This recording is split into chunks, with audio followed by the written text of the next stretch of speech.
বেগুন ভাজা হচ্ছে এখানে, কুনালের জল খাবার। আর এখানে হচ্ছে রুটি, ঘিয়ে মাখামাখি, বেঙ্গল মার্কা ঘি। আর এই যে বেগুন ভাজা তুলে দিচ্ছি, সাথে ডিম সেদ্ধও রয়েছে। আমি বলেছিলাম এইমাত্র একজন ফোনের সাথে কথা বলছিলাম ফোনে করে, যে রুটি আর খাবো না, আবার রাজি রুটি নিয়ে এলি। আরে ঘি মাখিয়ে দিয়েছি তো, বেগুন ভাজা ডিম সেদ্ধ খেয়ে নে। রুটিগুলো দেখলেই না রাগ উঠে যাচ্ছে, ভালো লাগে না আমার রোজ রোজ রুটি। তুমিও রুটি খাওয়া বন্ধ করো তো, কি শরীর খারাপ হয়ে যাবে রুটি খেলে। ছেড়ে দে, সবকিছু একটা না, সবকিছু একটা লিমিট আছে। খাবি না ওইটাই বা খাচ্ছিস কেন? এক গরসটাই বা খাচ্ছিস কেন তুই? বহুত তোর নাটক। খা কড়াটা দে।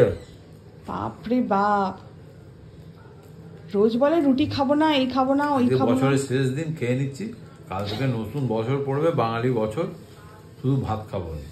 বাঙাল পোলা কোথাকারে।